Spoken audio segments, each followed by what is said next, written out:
Hello students, welcome. आज आपण ह्या व्हिडिओमध्ये एका अशा इन्सिडेंट्स बद्दल डिस्कस करणार आहोत की ज्या इन्सिडेंट्समुळे 12वी बोर्डाचे जे 2023 चे विद्यार्थी होते त्यांना इंग्लिशच्या पेपरमध्ये 6 मार्क्स हे बोर्डकडून बोनस मिळाले होते, फ्री मिळाले होते. आता हे मार्क्स बोर्डने तर सर्व विद्यार्थ्यांना दिले होते, पण त्या सर्व विद्यार्थ्यांपैकी काही विद्यार्थ्यांना ते मिळवता आले आणि काही विद्यार्थ्यांना नाही मिळवता आले. आता याच्यामध्ये जो ट्विस्ट आहे तो आपण व्हिडिओमध्ये डिस्कस करूया. पण सपोज यावर्षी सुद्धा तुम्ही जे पेपर देणार आहात त्यामध्ये तुम्हाला काही आउट ऑफ सिलेबस क्वेश्चन्स दिसत असतील किंवा काही रॉंग इनकरेक्ट क्वेश्चन्स भेटत असतील, तर तुम्ही नेमकं काय स्टेप्स उचलल्या पाहिजे जेणेकरून समजा बोर्डने त्याच्यावर जर नंतर जाऊन काही ऍक्शन घेतली आणि काही मार्क्स अलॉट केले तर ते तुम्हाला सुद्धा मिळतील. एकदम सविस्तर डिस्कस करूया विदाउट वेस्टिंग टाइम. मागच्या वर्षीची क्वेश्चन पेपर पण आणलेली आहे ज्यामध्ये ह्या मिस्टेक्स झाल्या होत्या. त्या मिस्टेक्स तुम्हाला पहिले दाखवतो, त्याच्यावरचे सोल्युशन सांगतो, म्हणजे तुम्ही यावेळेस अलर्ट राहणार आहे ना, प्रिपेअर राहणार अशा काही सिच्युएशनसाठी. क्लिअर? चलो, ही घटना कोणत्या पण पेपरसाठी होऊ शकते. English, physics, chem, maths, bio, Marathi, Hindi, geography कुठल्याही बोर्डाच्या पेपरमध्ये हे होऊ शकतं. त्यासाठी तुम्ही अलर्ट राहणं फार गरजेचं आहे. आणि बऱ्याच वेळेस विद्यार्थ्यांना माहिती नसतं की असं काही झालं तर काय करायचं असतं. आणि जेव्हा मग पेपर त्यांचा जमा होतो, जेव्हा ते घरी येतात, न्यूज बघतात, तेव्हा त्यांच्या लक्षात येतं की यार आपण तर हे केलं नाही, तर आपल्याला पण हे मार्क्स मिळाले असते. आता सगळ्यात पहिले हे बघूया की नेमकं झालं काय होतं. तो जो इंग्लिशचा पेपर होता तो होता 21 फेब्रुवारी 2023चा. राईट, पहिलाच पेपर असतो इंग्लिश युवक भारती. राईट, बरोबर आहे. किती मार्क्सचा असतो? 80 मार्क्सचा असतो. तर त्या पेपरमध्ये एक सेक्शन होता, सेक्शन नंबर 2. ओके, ज्याला आपण पोएट्री म्हणतो. यामध्ये होतं काय, तर पोएट्री अँड ॲप्रिसिएशन बद्दलचा तो क्वेश्चन होता. याच्यामध्ये क्वेश्चन नंबर 3A होता, read the following extract and complete the activities given below. 10 मार्काचा क्वेश्चन होता. राईट, याच्यामध्ये तुम्हाला हा एक्स्ट्रॅक्ट दिलेला होता. आता हा काय मी रीड नाही करत, पण अशा पद्धतीने तुम्हाला एक्स्ट्रॅक्ट प्रॉपर दिलेला होता. आता या एक्स्ट्रॅक्टवरची जे क्वेश्चन्स तुम्हाला दिलेले होते ना, ते होते टोटल 5 क्वेश्चन. त्याच्यामध्ये A1 आणि A2 हे जे 2 क्वेश्चन्स होते बाळांनो, पहिले 2 क्वेश्चन जे 2-2 मार्काचे होते. राईट, तर हे जे दोघंही क्वेश्चन्स होते हे बरोबर होते, करेक्ट होते. Okay, right. सो याच्यामध्ये काही प्रॉब्लेम नव्हता, हे दोघंही क्वेश्चन एकदम बरोबर होते. प्रॉब्लेम कुठे होता? प्रॉब्लेम होता क्वेश्चन नंबर A3 मध्ये, क्वेश्चन नंबर A4 मध्ये, क्वेश्चन नंबर A5 मध्ये. हे तिघही क्वेश्चन 2-2 मार्काचे होते, म्हणजे 6 मार्काचे क्वेश्चन होते.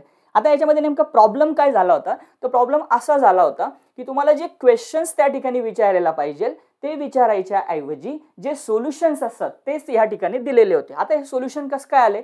तर बोर्डाचं क्लॅरिफिकेशन नंतर असं होतं की त्याच्यामध्ये प्रिंटिंग मिस्टेक होती. म्हणजे ज्यावेळेस क्वेश्चन पेपर डिझाईन करण्यात आला तर तो डिझाईन करत असताना तिथे क्वेश्चन्स टाकायच्या ऐवजी जे मॉडेल आन्सर्स पेपर चेकर जे असतात ना, जे तुमचे पेपर चेक करतात, त्यांना सुद्धा बाळांनो एक मॉडेल आन्सर पेपर शीट दिली जाते, ज्याला आपण आन्सर की म्हणतो. तर त्या आन्सर की मध्ये याचे जे सोल्युशन्स आहेत हे सोल्युशन्स तिकडे द्यायच्या ऐवजी मुलांचा जो पेपर आहे त्याच्यामध्ये देण्यात आले होते. सो ऑब्व्हियसली इथे गोंधळ झाला.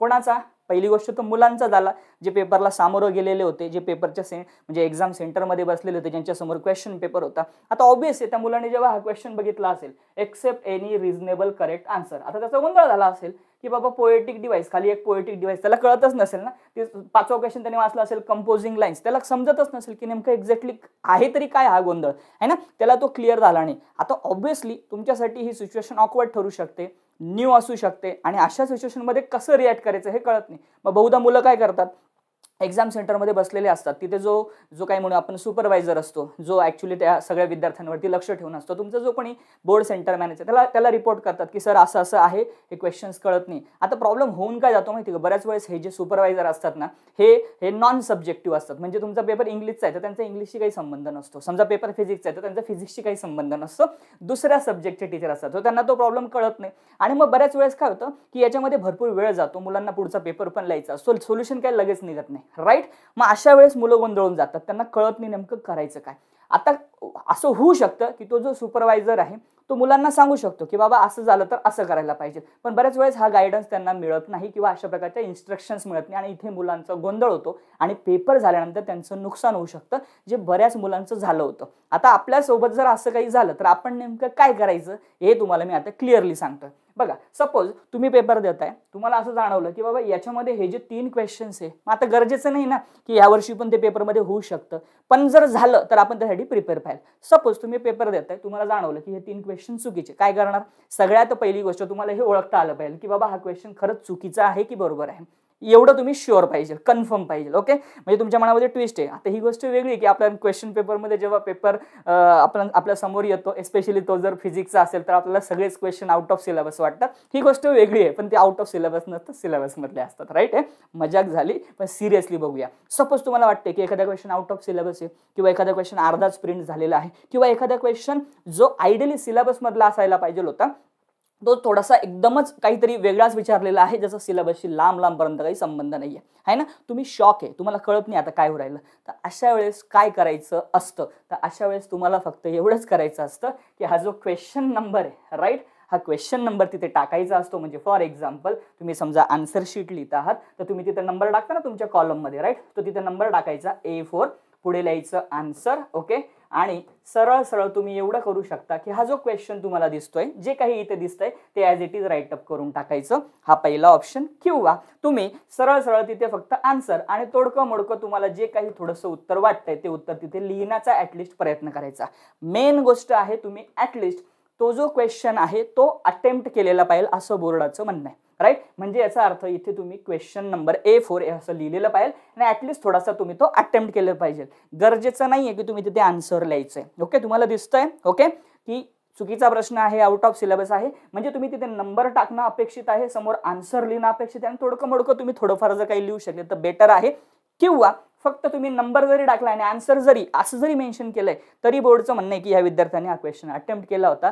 याच केसमध्ये बोर्ड हे त्या ठिकाणी तुम्हाला या क्वेश्चनचे मार्क्स त्यांच्या बाजूने देईल. म्हणजे या पेपरमध्ये ज्या विद्यार्थ्यांनी याचे नंबर्स टाकलेले होते, A3, A4, A5 हे टाकलेले होते, पुढे आन्सर्स असं लिहून थोडंफार काहीतरी किंवा सेम क्वेश्चन जरी लिहून आलेले होते, त्या सर्व विद्यार्थ्यांना बोर्डने 2, 2, 2 असे 6 मार्क्स दिले होते.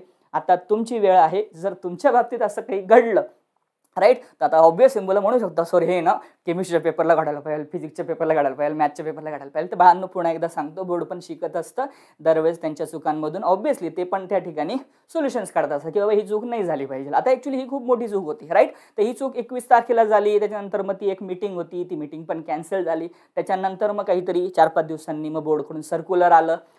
टाइम्स ऑफ इंडियाचा जो पेपर आहे त्याच्या एका सर्क्युलरमध्ये याच्याबद्दल क्लॅरिटी नंतर आली होती की 6 मार्क्स तुम्हाला मिळणार आहे. पण ते कोणाला मिळणार कळालं ना, तर ते मिळणार बाळांनो ज्या विद्यार्थ्यांनी क्वेश्चन्स अटेम्प्ट केले होते त्यांना. मग सर ज्यांनी अटेम्प्टच नाही केले त्यांचं काय? त्यांना नाही मिळणार बाळांनो, राईट, त्यांना नाही मिळणार. म्हणून तुम्ही क्वेश्चन्स अटेम्प्ट करणं गरजेचं. I hope you are clear with this. आता मी तुम्हाला एक सांगू का सर यावर्षी आमच्यासोबत होईल कशासाठी? आता मी तुम्हाला एक थोडीशी वेगळी स्टोरी सांगतो. ओके, ती स्टोरी सांगण्याच्या अगोदर मी तुम्हाला हे पण क्लिअर करतो की तुम्हाला माहिती आहे मी बायोलॉजीसाठी त्या ठिकाणी मुलांना टीच करतो. सो तुम्ही जर बायोलॉजी तयारी व्यवस्थित केली नसेल तर हा माझा रिव्हिजन कोर्स आहे. हा आता मी सर्व विद्यार्थ्यांना फक्त 99 रुपीजमध्ये अवेलेबल करून दिलेला आहे. हा माझ्या ॲप्लिकेशनवर आहे, त्याची लिंक डिस्क्रिप्शनमध्ये आहे. इन्स्टॉल करा, वेबसाईटवर जाऊन पण तुम्ही इन्स्टॉल करू शकता. कोर्स परचेस करा, तयारीला लागा. ओके, असे तुम्हाला बोनस मार्क्स मिळतील, याच्या आशेवर राहू नका, पण आपण त्यासाठी प्रिपेअर पाहिजे. आता मी तुम्हाला स्टोरी सांगतो. स्टोरी काय आहे? आता स्टोरी अशी आहे की तुम्हाला 2003चा वर्ल्ड कप माहिती असेल, T20 वर्ल्ड कप. भारत आणि पाकिस्तानची मॅच होती बघा. फर्स्ट टाइम इंडियन म्हणजे वर्ल्ड हिस्ट्रीमध्ये, क्रिकेट हिस्ट्रीमध्ये बॉल आउट त्या ठिकाणी जे काय म्हणूया आपण डिसायडर आहे तो त्या ठिकाणी खेळण्यात आला होता. माहिती तुम्हाला इक्वल झाले होते स्कोर भारत आणि पाकिस्तानचे. तो बॉल आउट त्या ठिकाणी झालं होतं. तो बॉल आउटमध्ये काय करायचं होतं? काही नाही, जे बॉलर असतात त्या बॉलरला 3-3 बॉल 5-5 बॉल प्रत्येकी दिले होते आणि त्यांना काय करायचं होतं? फक्त स्टंपला जाऊन उडवायचं होतं. हे तुम्ही बघितलं पण असेल, फेमस मॅच होती आणि पहिल्यांदा झालं असं काहीतरी म्हणून त्यांच्या सगळ्यांच्या लक्षात आहे, आपल्याही लक्षात आहे. तो बॉल आउटचा जो सामना आहे, तुझी मॅच आहे ती आपण जिंकलो होतो, राईट. आता मॅच जिंकल्यानंतर जे प्लेयर्स होते ज्यांनी ॲक्च्युली त्याच्यामध्ये बॉल टाकले होते, मला चांगलं आठवतं त्याच्यामध्ये आय थिंक वीरेंद्र सेहवाग होता आपला, हरभजन सिंग होते आणि रॉबिन उथप्पा होता. या तिघांनी आपल्या बॉल टाकला होता आणि त्यांच्या बाजूने आय थिंक शाहिद आफ्रिदी, उमर गुल आणि अजून एक कोणीतरी बॉलर होता, मला नाही आठवत. ओके, तर ते फास्ट बॉलर त्यांनी वापरले होते. सो झालं काय? त्यांचा एक पण बॉल स्टंपला लागला नव्हता. कोणता? पाकिस्तान क्रिकेट प्लेअरचे जे बॉलर्स होते त्यांचा एकही बॉल स्टंपला नाही लागला. आणि आपले जे 3 बॉलर होते हे ॲक्च्युली काही असे म्हणजे हरभजन सिंग सोडले तर सेहवाग आणि रॉबिन उथप्पा हे काही रेग्युलर बॉलर नव्हते, पण त्यांचा बॉल त्या ठिकाणी स्टंपला लागला होता.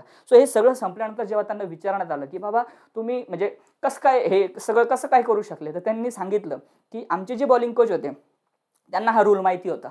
म्हणून त्यांनी मॅच जेव्हा आम्ही कधी खेळायचो त्याच्या अगोदर प्रॅक्टिस मॅच सेशनमध्ये आमची याची पण प्रॅक्टिस घेतली होती की जर समजा असं काही झालं, मॅच टाय झाली आणि समजा बॉल आउट जर आपल्याला करावं लागलं तर कोणते बॉलर बॉलिंग टाकतील, म्हणजे आपली इंडियाची टीम याच्यासाठी प्रिपेअर होती. आता विचार करा, हे होईल की नाही होईल नंतरचा विषय, पण तुम्ही त्यासाठी प्रिपेअर असणं गरजेचं आहे. सेम मी इथं सांगितलं तुम्हाला की समजा तुमच्यासोबत असं होईल की नाही होईल, तुमचा एखादा क्वेश्चन चुकेल की नाही, प्रिंटिंग मिस्टेक होईल की नाही, तो नंतरचा विषय, पण रूल्स बद्दल आपल्याला क्लॅरिटी पाहिजे. I hope you are clear with this. Video आवडला असेल तर लाईक नक्की करा, सबस्क्राईब करा, माझा व्हॉट्सअप नंबर सेव्ह असू द्या, त्याच्यावरती मला मेसेज कमेंट तुम्ही करू शकता. राईट, हा टेलिग्राम ग्रुप आहे, याच्यावर मी सगळे अपडेट्स आपल्या व्हिडिओच्या टाकत असतो. राईट, सो तुम्हाला बऱ्यापैकी प्रिव्हियस जे काही इयरमध्ये गोंधळ झाला होता त्या गोंधळाबद्दल क्लॅरिटी मिळाली असेल. अजून काही मनातले प्रश्न असतील कमेंट सेक्शन आपलाच आहे, फ्रीमध्ये कमेंट्स टाकू शकता. भेटूया नेक्स्ट व्हिडिओमध्ये. सगळ्यांना माझ्या बाजूने all the best. Revision lectures नक्की करा, कोर्स परचेस करून तयारीला लागा, अजूनही वेळ गेलेली नाहीये. Wish you all the best. Have a good day. Take care. Bye bye. जय हिंद. बाय.